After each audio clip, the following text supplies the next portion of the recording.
가족이라는 이름 아래 모든 것을 용서하고 받아들여야 한다고 생각하는 사람들이 많습니다. 피를 나눈 사이이기 때문에 이해해야 하고 참아야 하고 심지어는 희생해야 한다고 믿는 경우도 있습니다. 하지만 가족이라는 이유만으로 무조건 관계를 유지해야 하는 것은 아닙니다.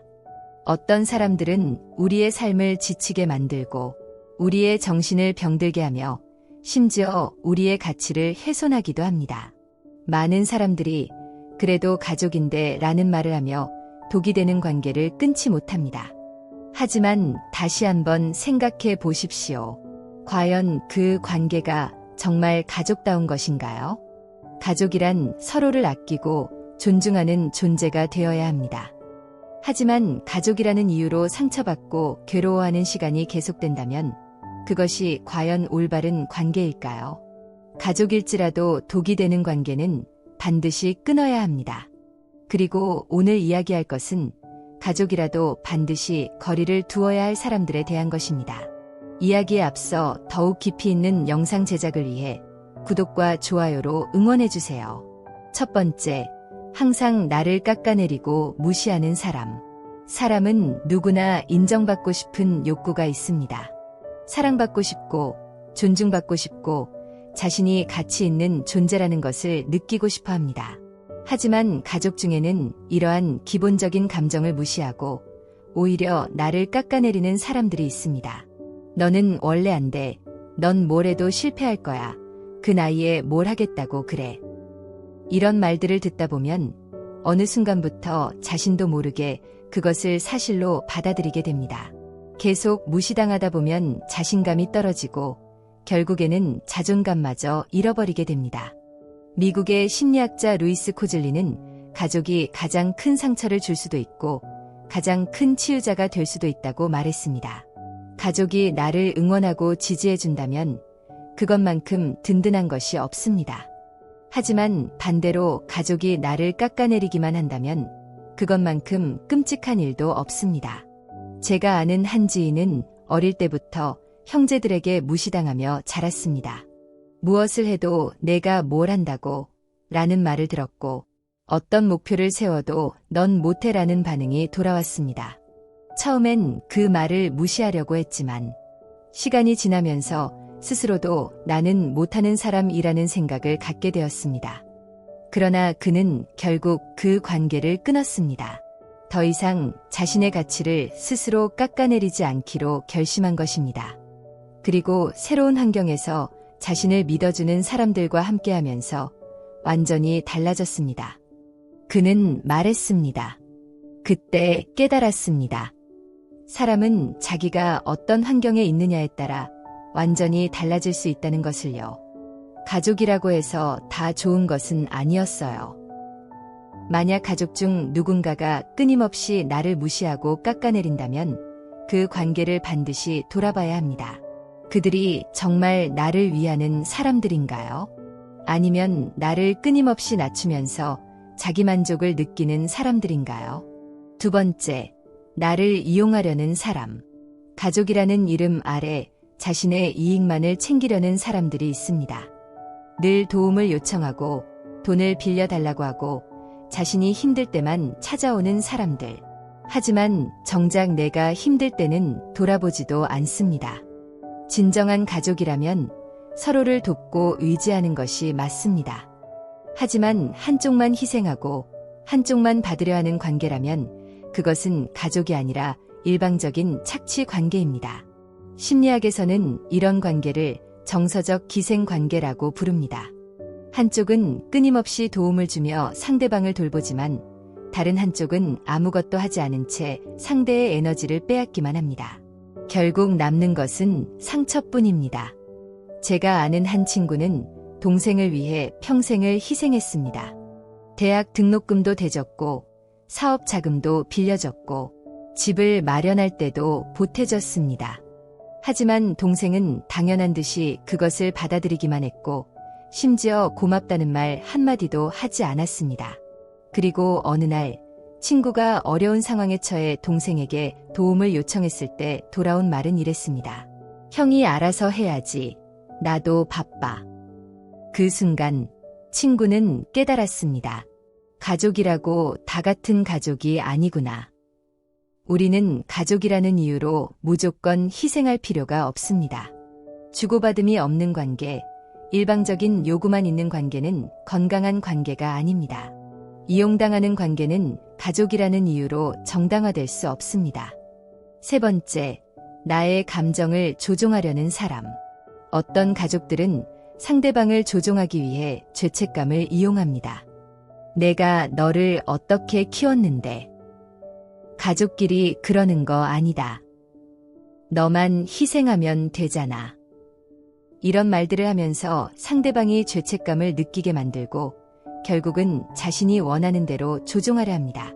이런 사람들은 항상 자신이 피해자인 것처럼 행동합니다. 상대방이 자신을 도와야만 하며 자신이 힘든 것은 주변 사람들 때문이라고 생각합니다.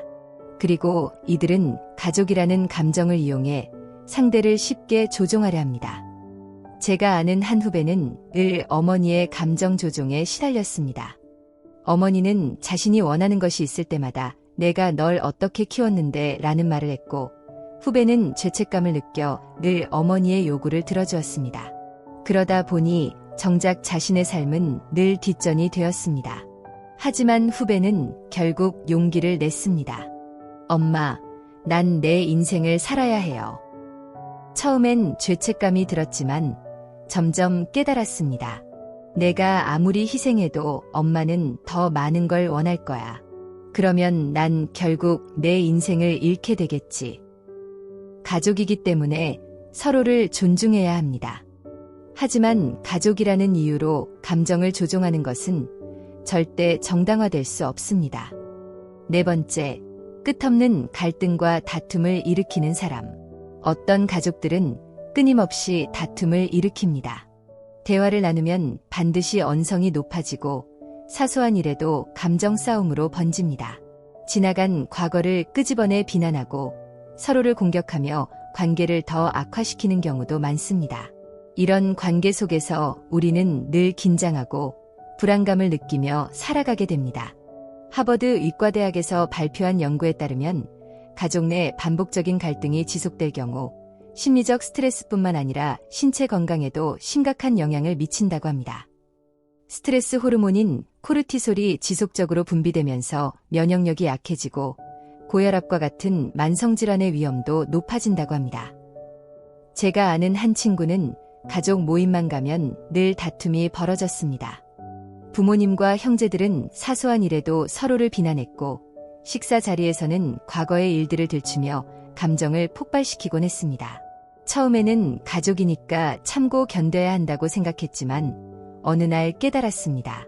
가족이라고 해서 반드시 함께해야 하는 것은 아니구나. 이 관계를 유지하는 것보다 나를 보호하는 것이 더 중요하다는 걸 알게 됐어요. 그는 결국 가족 모임을 피하기 시작했고 거리를 두었습니다. 그리고 놀랍게도 그 후부터 그의 삶은 한결 평온해졌습니다. 가족이라는 이유로 감정적인 소모를 반복하는 관계를 유지할 필요는 없습니다. 끝없는 갈등과 다툼이 지속되는 관계라면 건강을 위해서라도 거리를 둘 필요가 있습니다. 다섯 번째, 끊임없이 비교하고 경쟁심을 부추기는 사람. 내 사촌은 이번에 대기업에 들어갔다던데 너는 뭐 하고 있니? 내 동생은 벌써 집을 샀다는데 너는 언제 살 거야? 이런 말을 한 번이라도 들어본 적이 있으신가요? 가족 중에는 끊임없이 비교하면서 상대를 초조하게 만들고 경쟁심을 부추기는 사람들이 있습니다. 그들은 관심과 애정이라는 명목 아래 우리를 늘 다른 사람과 비교하며 부족한 점을 강조합니다. 하지만 심리학적으로 볼 때 이러한 비교는 결코 동기부여가 되지 않습니다. 오히려 자존감을 낮추고 불안감을 증가시키는 원인이 됩니다. 자존감 수업이란 책에서 윤홍균 정신과 의사는 이렇게 말합니다. 비교는 성장의 원동력이 아니라 자존감을 갉아먹는 가장 빠른 방법이다. 특히 가까운 관계에서의 비교는 독이 된다. 제가 아는 한 후배는 어릴 때부터 부모님에게 끊임없이 비교당하며 자랐습니다. 형과는 성적을 비교당했고 사촌들과는 직장을 비교당했습니다. 그는 늘 자신이 부족하다고 느꼈고 결국 성인이 되어서도 자신을 사랑하지 못했습니다. 하지만 그는 결국 부모님에게 이렇게 말했습니다. 저는 저만의 속도로 살고 싶어요. 다른 사람이 아니라 저 자신을 기준으로 하고 싶어요. 그 후 그는 비교에서 벗어나기 위해 부모님과의 거리를 두었고 자신의 삶을 살아가기로 했습니다. 그 결과 그는 더 이상 남의 기준에 얽매이지 않고 자신의 행복을 찾을 수 있었습니다. 가족이라도 끊임없이 비교하고 경쟁심을 조장하는 사람과는 거리를 둬야 합니다. 비교하는 순간 우리는 스스로를 불행하게 만들게 됩니다. 6번째, 끊임없이 의존하며 책임을 떠넘기는 사람. 가족 중에는 본인의 삶을 책임지지 않고 다른 가족에게 의존하려는 사람들이 있습니다. 직장을 구하지 않고 부모에게 기대어 사는 성인 자녀, 자신의 삶을 정리하지 못하고 형제나 자매에게 기대는 사람들. 이들은 도움을 받는 것이 당연하다고 생각하고 심지어 상대가 거절하면 서운해하거나 죄책감을 느끼게 만듭니다. 심리학에서는 이런 관계를 공생적 의존 관계라고 합니다. 이 관계에서는 한쪽이 다른 한쪽을 지나치게 의존하며 결국 상대방의 삶까지 갉아먹게 됩니다. 제가 아는 한 50대 여성은 평생을 동생을 챙기며 살았습니다. 동생이 돈이 필요할 때마다 빌려주었고 집을 구할 때도 도와주었습니다. 하지만 동생은 자신을 변화시키려 하지 않았고 계속해서 언니에게 의존했습니다. 결국 그녀는 자신의 인생을 희생하면서까지 동생을 책임져야 하는 상황이 되었습니다. 그녀는 오랜 고민 끝에 결정을 내렸습니다. 더 이상 동생의 요구를 들어주지 않기로 한 것입니다. 처음엔 죄책감을 느꼈지만 시간이 지나면서 깨달았습니다. 나는 내 인생을 살 권리가 있어요. 가족이라도 나를 희생하면서까지 도울 필요는 없다는 걸 알게 됐어요. 가족이라도 본인의 삶을 책임지지 않고 계속해서 의존하려는 사람과는 선을 그어야 합니다. 그렇지 않으면 결국 내 인생이 무너질 수 있습니다. 7번째, 나의 행복을 무시하고 자신의 가치관을 강요하는 사람. 어떤 가족들은 우리가 선택한 삶을 존중하지 않습니다. 우리의 꿈을 무시하고 우리가 원하는 행복을 폄하하며 자신의 가치관을 강요하려 합니다. 그게 뭐가 되겠니? 그런 일에서 돈 벌 수 있겠어. 내가 뭘 안다고 그래. 이런 말들은 우리의 삶을 올가매고 우리가 원하는 길을 포기하게 만듭니다. 영국 심리학자인 에드워드 디시의 연구에 따르면 타인의 강요와 간섭이 지속될 경우 개인의 삶의 만족도가 현저히 낮아지며 우울감이 증가한다고 합니다. 특히 가까운 사람일수록 그 영향력은 더욱 커집니다. 제가 아는 한 친구는 예술을 전공하고 싶었지만 부모님은 안정적인 직업을 가져야 한다며 반대했습니다. 결국 그는 부모님의 뜻에 따라 취업을 했지만 늘 마음 한구석이 허전했습니다. 그리고 10년 후 그는 결국 자신의 길을 찾기로 했습니다. 그는 말했습니다. 부모님의 기대를 저버리는 것이 아니라 제 인생을 찾아가는 거라고 생각했어요. 이제야 제 삶을 살아가는 느낌이에요. 가족이라도 나의 행복을 존중하지 않고 자신의 가치관을 강요하는 사람과는 거리를 둬야 합니다. 내 인생의 선택은 결국 나의 몫입니다. 8번째, 나를 끊임없이 의심하고 신뢰하지 않는 사람. 가족은 서로 믿고 의지하는 관계여야 합니다. 하지만 어떤 가족들은 반대로 늘 의심하고 신뢰를 깨뜨립니다. 내가 진짜 그랬겠어. 너한테 돈을 맡겨도 되겠어. 내가 성공할 수 있을 것 같아. 이런 말들을 자주 듣는다면 그 관계는 건강하지 않습니다. 신뢰가 없는 관계에서는 자신감을 잃고 결국 스스로를 의심하게 됩니다. 미국 심리학자 존 가트맨은 인간관계에서 가장 중요한 요소 중 하나가 신뢰라고 강조했습니다.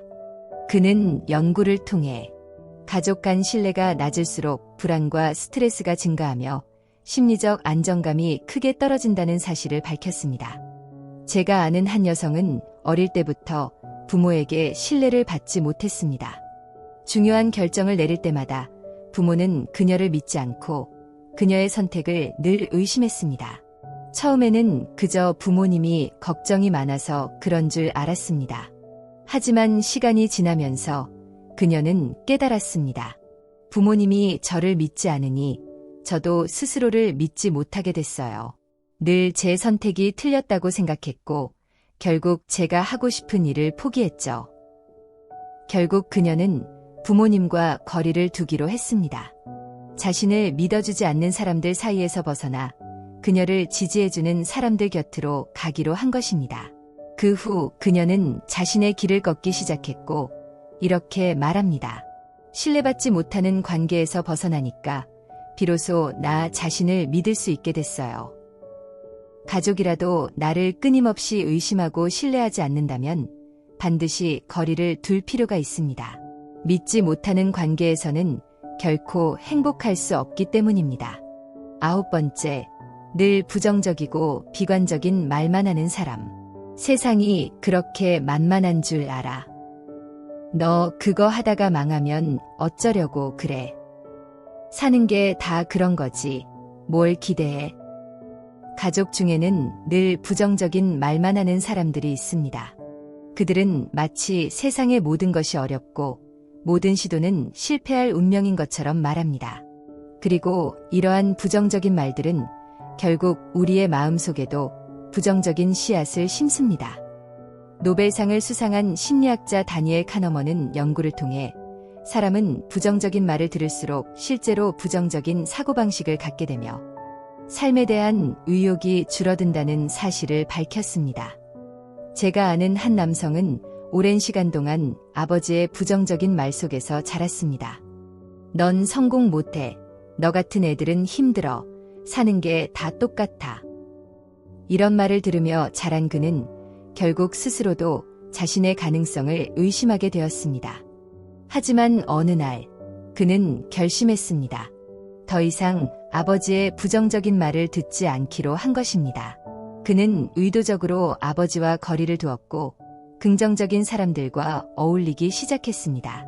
그러자 그의 삶은 점점 밝아졌습니다. 부정적인 말들을 멀리하니 제 삶도 긍정적으로 변했어요. 가족이라도 제 삶을 어둡게 만드는 말을 하는 사람과는 거리를 둬야 한다는 걸 알았어요. 가족이라도 늘 부정적인 말만 한다면 그 말들이 나의 삶까지 어둡게 만들 수 있습니다. 긍정적인 환경 속에서 우리는 더 나은 삶을 살아갈 수 있습니다. 10번째, 과거의 실수를 들추며 죄책감을 주는 사람. 내가 그때 그렇게 해서 우리가 이 고생을 하는 거야. 내가 어릴 때 말 좀 잘 들었으면 우리 가족이 이렇지는 않았을 거야. 과거의 실수를 반복해서 들추고 죄책감을 심어주는 사람들이 있습니다. 그들은 실수를 용서하지 않고 심지어 그것을 이용해 상대방을 조종하려 합니다. 자기 결정의 심리학의 도서에서는 과거의 실수를 반복적으로 언급하며 죄책감을 주는 것은 심리적 학대의 한 형태라고 말합니다. 이런 환경에서 자란 사람들은 자기 자신을 용서하지 못하고 늘 죄책감을 짊어지고 살아가게 됩니다. 제가 아는 한 친구는 어릴 때 가족의 기대를 충족시키지 못했습니다. 그리고 부모님은 그 일을 평생 들먹였습니다. 그는 늘 자신이 가족을 힘들게 만든 사람이라고 생각했고 죄책감 속에서 살아갔습니다. 그러다 어느 날 그는 깨달았습니다. 제가 잘못한 건 맞지만 저는 평생 벌을 받아야 하는 사람이 아니에요. 그는 결국 부모와의 관계를 조정하고 과거에 얽매이지 않기로 결심했습니다. 그 후 그는 죄책감에서 벗어나 자유롭게 살아갈 수 있었습니다. 가족이라도 과거의 실수를 반복해서 들추며 죄책감을 주는 사람과는 거리를 둬야 합니다. 우리는 과거가 아니라 현재를 살아가야 합니다. 11번째, 내 행복을 진심으로 기뻐해 주지 않는 사람. 가족이라면 서로의 행복을 진심으로 기뻐해 줄 수 있어야 합니다. 하지만 어떤 가족들은 오히려 질투하고 시기하며 행복을 폄하하려 합니다. 내가 그 정도 했다고 잘난 척하냐. 그거 아무것도 아니야. 별거 아니야. 이런 말을 듣는다면 그 관계를 반드시 돌아봐야 합니다. 미국의 심리학자 애덤 그랜트는 진정한 가족과 친구는 서로의 행복을 기뻐해 줄 수 있는 사람들이라고 말했습니다. 그는 연구를 통해 행복을 나눌 때 관계가 더 깊어지지만 질투와 시기가 존재하면 관계가 점점 악화된다는 사실을 밝혔습니다. 제가 아는 한 여성은 오랜 시간 동안 가족의 시기 속에서 살아왔습니다. 그녀가 성공하면 가족들은 너만 잘났냐 고 했고, 그녀가 행복하면 내가 뭐 그렇게 기쁘냐 고 했습니다. 결국 그녀는 깨달았습니다. 진정한 가족이라면 제 행복을 기뻐해 줄 수 있어야 해요. 그렇지 않다면 가족이라는 이유로 꼭 붙어 있을 필요는 없어요. 가족이라도 무조건 참아야 하는 것은 아닙니다. 가족이라는 이름 아래 나를 불행하게 만드는 관계라면 반드시 돌아봐야 합니다. 그리고 때로는 용기 내어 거리를 두는 것이 자신을 위한 선택이 될 수 있습니다. 우리는 모두 건강한 관계 속에서 행복할 권리가 있습니다. 이상으로 긴 이야기를 마치겠습니다. 여러분이 가는 길에 인생서점이 동행하겠습니다. 오늘도 건강하고 행복한 하루 보내세요.